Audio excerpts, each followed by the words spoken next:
India says it has already conveyed its concerns to the US administration and to the US Congress at senior levels on moves to crack down on H-1B visas. The visas are used extensively by Indian IT companies, and there are reports that President Trump is all set to cut this down as part of his wider immigration reform. Indian IT stocks were badly hit today. The Infosys campus in Bangalore, one of those worst hit by the new proposed visa guidelines. The IT biggie was among the tech companies which saw stocks fall by up to 9%, as India's top 5 IT firms lost 50,000 crore in market value in one brutal hour. Markets fearing the worst as American lawmakers began considering revised guidelines for H-1B visas, the non-immigrant visas that take foreign workers, many of them Indians, to American shores every year. These people are the backbone of India's top IT companies and are responsible for India's 70% share of the world's outsourcing market.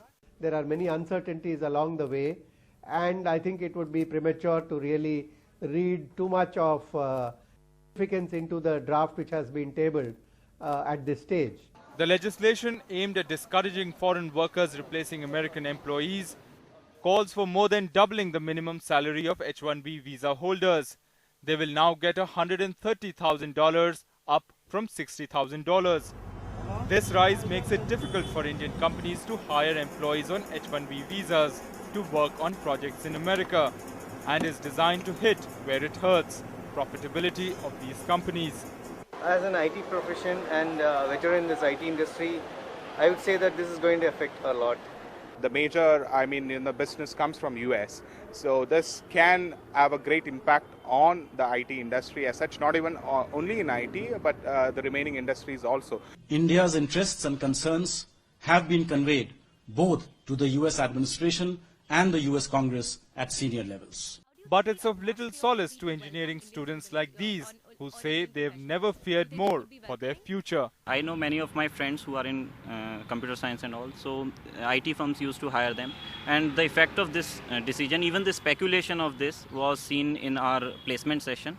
And the placement of this IIT Delhi, this session was not very good. It's not just the IT companies and techies who are worried. There is a fear that this could have a cascading effect on several other industries which are directly dependent on the earnings of these IT companies and their employees. With Natasha, Reha and Divya, Harish Upadhyaya, NDTV, Bengaluru.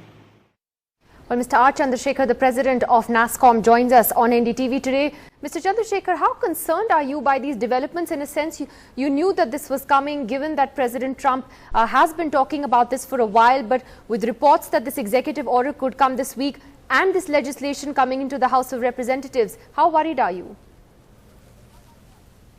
Well, obviously there are serious concerns here, but I think let us also have a sense of proportion. There are two separate things that we are looking at right now. One is the executive order, a draft of which was leaked. It's not yet an order, it's a draft, but that is something which could happen fairly quickly, maybe in days. Whereas the legislation is something which has just been tabled. It's not the first, there have been others, and there will probably be many more thereafter as well. That is a much more, that's a much longer term for it to really wend its way through the legislative process. There are many uncertainties along the way, and I think it would be premature to really read too much of significance into the draft which has been tabled at this stage. But like you said, as far as the draft executive order, yeah, as you said, the executive order is actually the one to watch out for. Can you give us a sense of what the impact actually could be? We saw IT stocks today reacting very badly to this news. What exactly is the impact going to be in real terms for Indian companies? Yeah, I'm really not sure what the stock markets are reacting to, because the draft of the executive order has been around for several days now in the public domain, whereas it's the bill which was recently introduced. The impact in terms of on the stock market has been more related to the latter in terms of timing. However, but coming back to the question of the executive order, In the US system, the substantive issues relating to immigration, the type of visas, the various categories, the number of visas that can be issued, the kind of major attendant conditions, all of these are part of the law, and therefore changes will require legislation and cannot be done through an executive order. At the same time, the draft of the executive order aims at tightening a lot of the processes with regard to the vetting of applications, with regard to how they are processed, also with regard to monitoring and scrutiny of companies which are operating in the US for compliance with the law. So in short, it promises to herald an era of far more intrusive and far more frequent investigation and scrutiny. The fact is that all the previous investigations, and there have been many of them, have not revealed any indication of wrongdoing. But at the same time, these intrusive and frequent investigations do also create a certain pressure of their own kind. So that is one aspect of it which will certainly have some impact on the companies. Mr. The second is in terms of... Yeah, sorry, I just wanted to ask what you could do about it, because the government of India has said it has already, and we know that in the past the government has taken up this issue. Like you said, in the past also legislation has been introduced and it's there. They've taken up this issue with the US Congress, with members of the US Congress, with members of the US administration. NASSCOM itself is trying to reach out to its counterparts in America. What more can the government do at this point? Do you think a stronger protest needs to be lodged over this, or can India do any more than it's already doing? Well, I think to be really practical, I think the issue has to be taken up with the US authorities at every opportunity, both on the administrative side as well as on the legislative side. Because it's a new administration, we need to once again convey the core messages that we have, which is that this industry actually helps to create jobs in America, not take them away. It creates jobs directly, it creates jobs indirectly, it helps corporate America to create jobs. The second dimension is that this industry actually fills a major gap in the US in terms of skills. All the US statistics, all the US government studies indicate that there is a big shortage of workers in the area of STEM skills.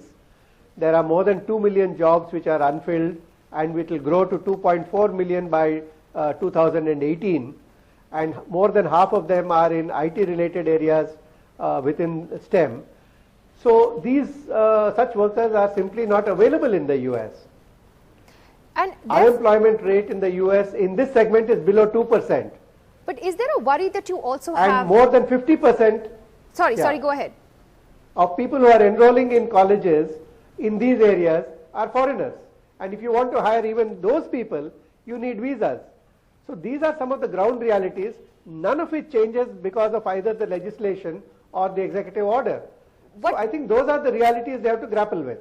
They have to grapple with, and you're hoping that they grapple with those realities. But we've seen, that when President Trump, sets his mind to something, clearly the last week has demonstrated that he'll go ahead irrespective of what he may or may not be advised. Having said that, are you also a little concerned that there could be bipartisan support for something like this? Because this legislation that's been introduced last night actually comes from a Democrat senator from California. So, this is something that is bipartisan,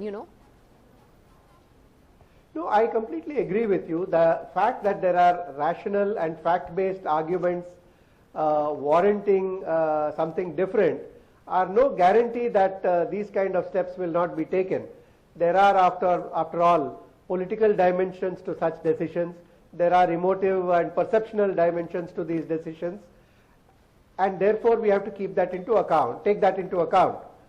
But if you take that the objective of this legislation is to protect job opportunities for American workers, then it's not doing that either. Because, that is what we really need to communicate, that if you feel that workers coming in below a certain wage level is going to hurt American workers, then by all means, please implement that, but implement it thoroughly, don't leave any loopholes, and don't allow people to bring in workers under some other window, even while you are shutting it for some of the companies out of India. So I think the point is, if you want to protect, please protect them fully, and that will automatically bring out the position very clearly. What are you going to do though, Mr. Chandrasekhar? What can NASSCOM do? Are you going to urge the government to take this up in a stronger way? What are you going to do right now? Because this executive order could happen any time.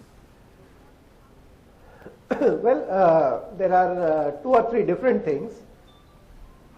One is, of course, we do plan to go to the US and reach out to lawmakers and people in the administration, but that is later in February. The second thing is we are in contact with the government here in India, and we have sought their help in helping to put across all these aspects to the US, excuse me, particularly in the light of President Trump's positive statements about India and the relationship with India. All right. Well, here's hoping you succeed. We will continue to share, the various perceptions that we have with the U.S. authorities. All right, Mr. Chandrasekhar, thank you for joining us today on that big story about the H-1B visas, which could be the next target of President Trump's wider immigration reform and could see a drastic change. Thank you.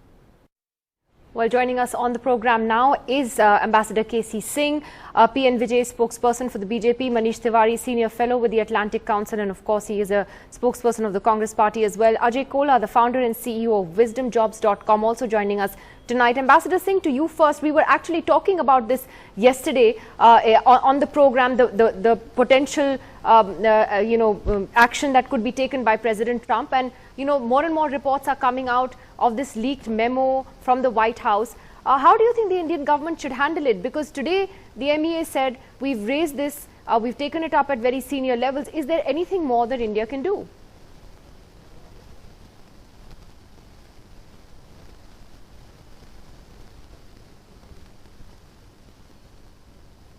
Ambassador K.C. Singh, can you hear me? Oh, I'm sorry, you asked me. Yeah, that question was for you. Sorry, Nidhi. Yeah. Look, we discussed it yesterday also. This is like an express engine which was headed to you. Now, the fact that the market goes into a big tumble today is very surprising, because this is something which was expected, which should have been anticipated. It should have been built into the market behavior. There's very little that we can really do, because this is part of President Trump's domestic agenda. He said it in his inauguration speech: buy American, hire American. So what you have to do is you have to adapt. And some of the companies are already adapting. They're recruiting locally, their costs will go up. Other things which are anyway happening is that probably the world is moving towards more automation, even where software is concerned.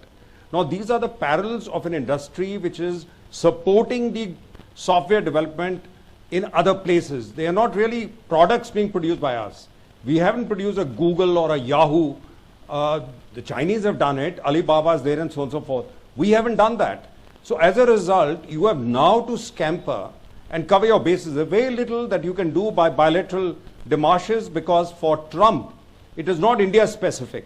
It's part of what he has promised the people of America. It is what he calls reshoring of jobs. Those jobs may or may not go. Another argument we can take up with them is what the Japanese have taken up, which is go and tell them and explain to them, and this should have been done by now, how all this is not taking jobs away. The software work that the Indian companies are doing are actually generating more employment. Now, those are the kinds of arguments which will work. But simply, at the moment throwing a fit, that's not going to help. Well, I think that's what the NASSCOM chief was trying to say as well, that, if one listens to logic and reason, PN Vijay, then the administration would realize that far removed from the rhetoric, this is something that also creates jobs for Americans. Having said that, do you also believe that, the government's hands are tied on this? What does it say, about the kind of bonhomie that everybody is talking about between the Prime Minister and President Trump? I think the only person who can explain this to him is Prime Minister Modi, otherwise it's not going to work. As the Ambassador Singh was saying, Trump is on his own trip. During the campaign, he said that first 100 days, I'm going to do whatever it takes to give jobs to Americans. he's building the wall, and I mean, apart from the rhetoric, he's putting his, putting all this into action.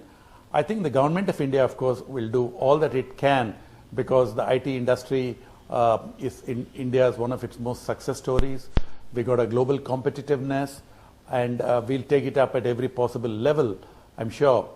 Also, I guess the multinational companies who operate in a global environment see great advantage in hiring Indian talent. So I'm sure they have a very strong lobbying power, and probably we'll use them also to try and convince Trump that he should not do such blanket things. So it's not going to be easy, Nidhi, frankly, because he's after merchandise imports, he's after human capital imports. He's really going after everything. We don't know how successful he will be.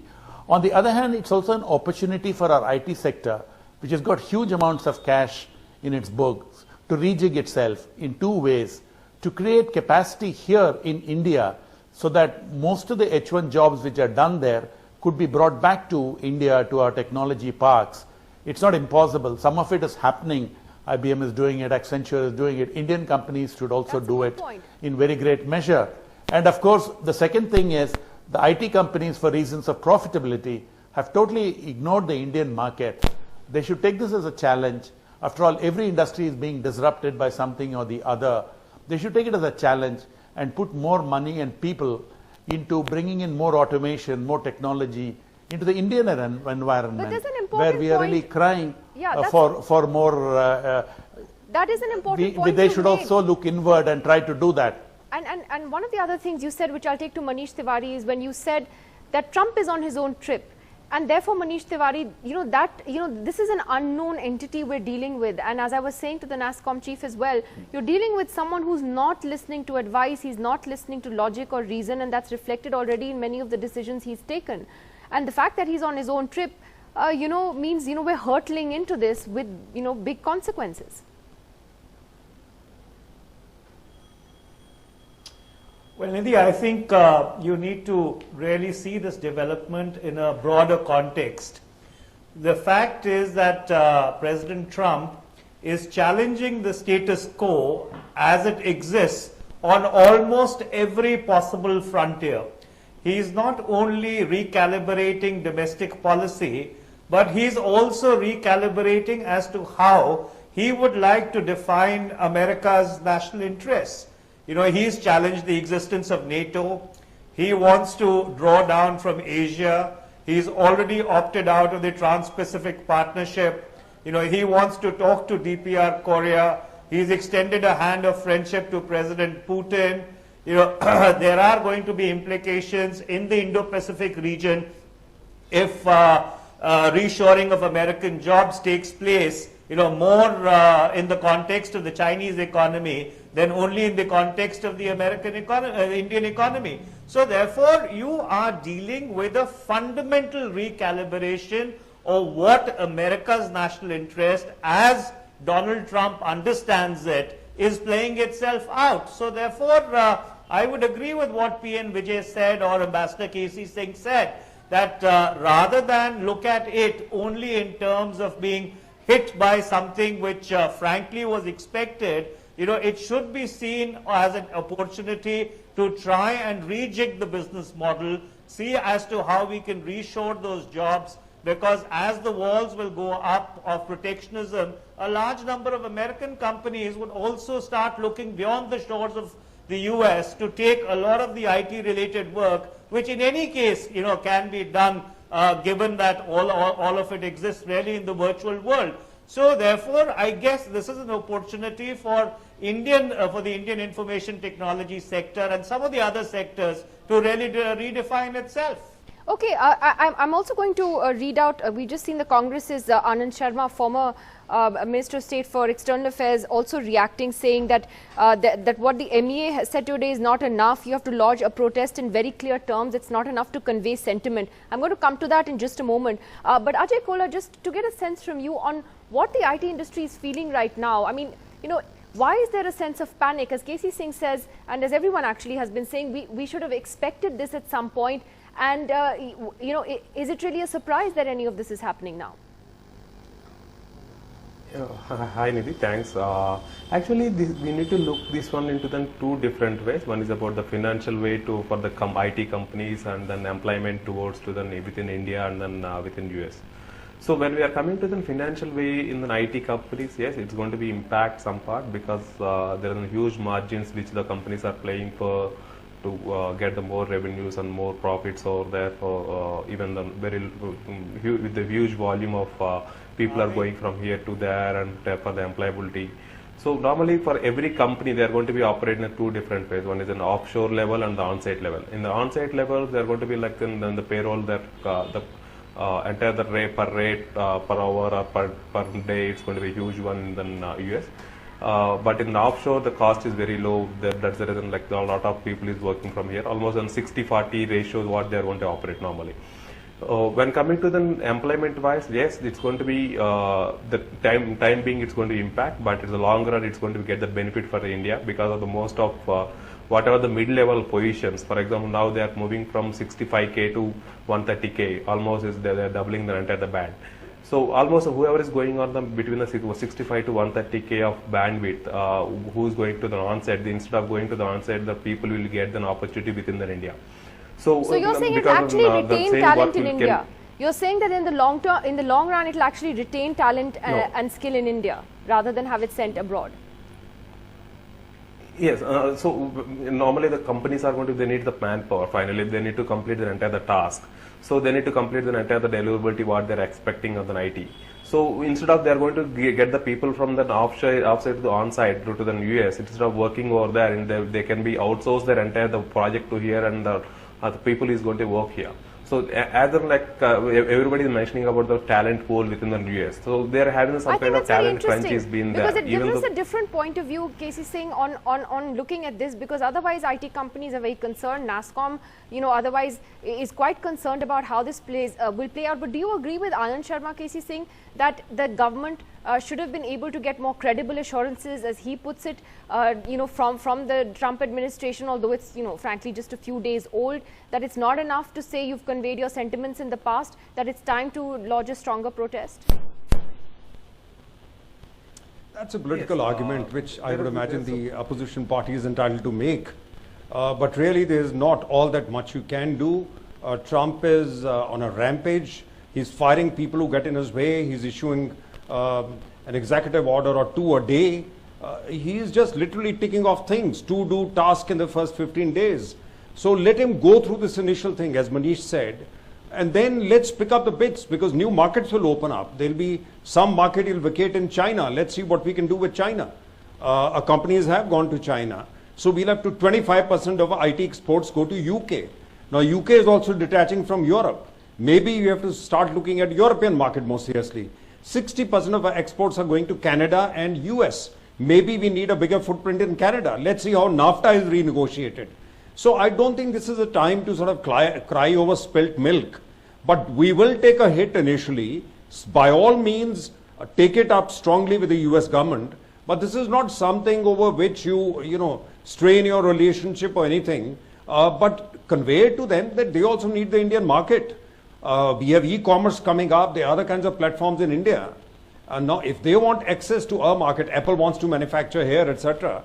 Now, that may be of no interest to Trump at the moment, because he's saying everything should be manufactured in America. But at some stage, you realize that America can't be a fortress. He needs the world. Probably that time is not now.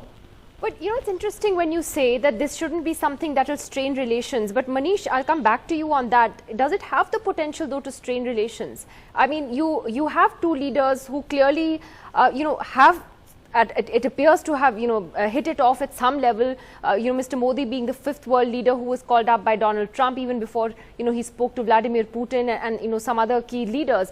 But is that going to be enough? Do you see this, as a potential thorn in the relationship in the coming year or so?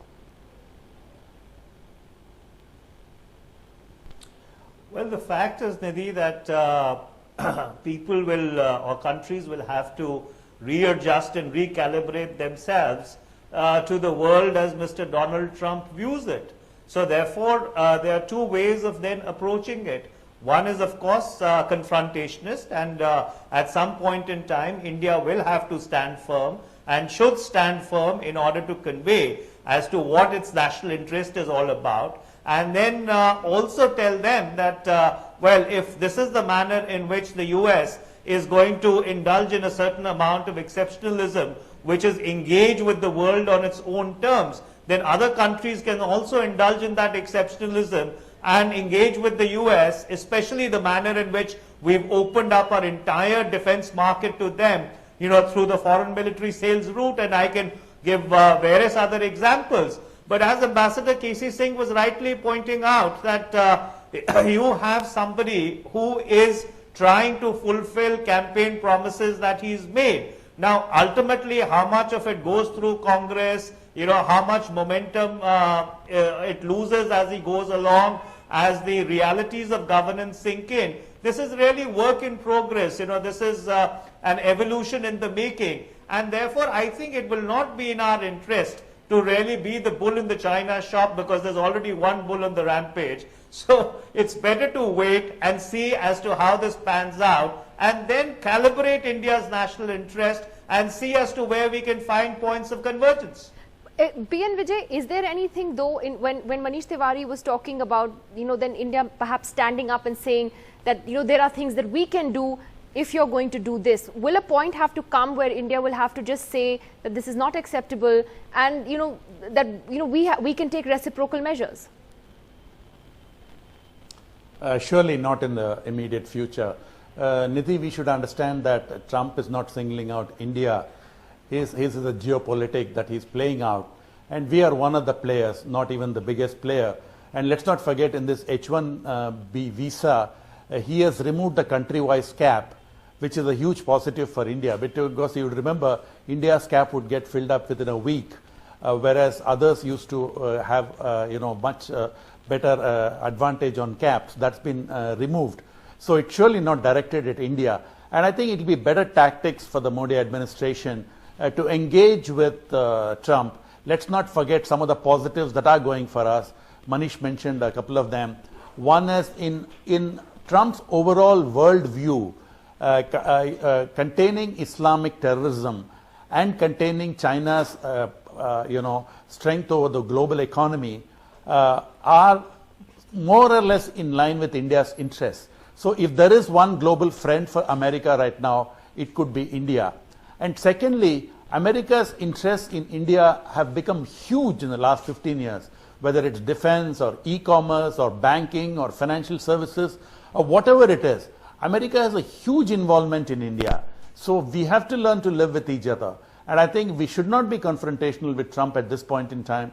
We should engage them at the Trump administration at various levels and make the best of the situation.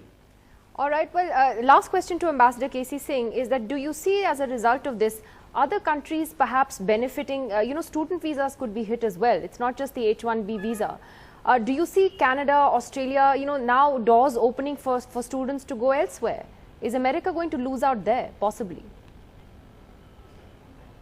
Well, there'll be one of the things to point out to them. It happened in the past also, when partly because US education is more expensive. So US will be the loser. And you already see now President Trudeau is reacting to Islamic or Syrian refugees. He said, whoever is turned away, I will take them. And despite the attack in the, you know, in the mosque, I don't think Trudeau is going to change.